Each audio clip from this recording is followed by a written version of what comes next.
आमे आम ये क्लब तरफ माँ Ramchandi cricket sports and cultural club तरफ जो प्रयास कराई छोटिया प्रयास भोटर माने जो खरार दर आसी असुविधार सम्मुखीन हे आम ठंडा पानी दही पानी ग्लुकोज पानी नॉर्मल पानी दिया होची से माने भोट देला बेले असुस्थ अनुभव करेनि। दाउरू रक्षा पाइबा युव गोष्ठी द्वारा दही पानी बंटन आज निर्वाचन तृतीय पर्याय मतदान प्रक्रिया चली भोट दे प्रार्थी बाछुंट निज प्रिय नेता।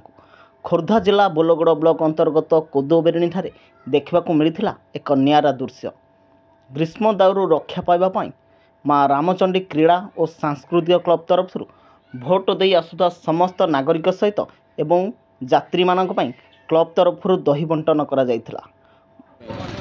आमे आम ये क्लब तरफ माँ Ramchandi cricket sports and cultural club तरफ जो प्रयास कराई छोटिया प्रयास भोटर माने जो खरार दर आसी असुविधार सम्मुखीन हे आम ठंडा पानी दही पानी ग्लुकोज पानी नॉर्मल पानी दिया होची से माने भोट देला बेले असुस्थ अनुभव करेनि।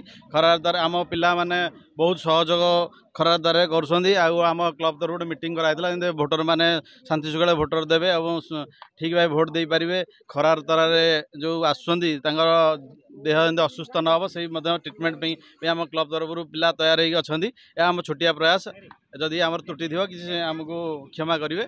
आगू आम क्लब आर वर्ष आउट अलग प्रयास कर।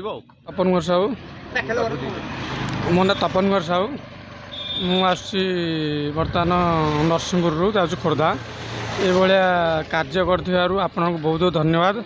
बहुत भल काम भी एभली कार्यक्रम पर स्थानीय अंचल माँ रामचंडी क्रिकेट क्लब को बुद्धिजीवी उच्च प्रशंसा करथिले।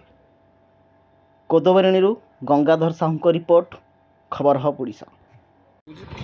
बहुत भल खरा दिन सब प्रकार सुविधा लोक मैंने जो अवस्था आसुँच व्यवस्था होगी जाऊँच निजर मनटा स्थिर रोचे ठंडा टी गले मुंडा ठीक रही आमर आज जो निर्वाचन हवाक जाऊँगी से पदक्षेप नहीं गुरुदायित्व तो निज निजर स्वामी मान बजाय रखुंट मुझे बहुत खुशी। आम गाँव को जाऊँ भोट देवाई मोर करबर।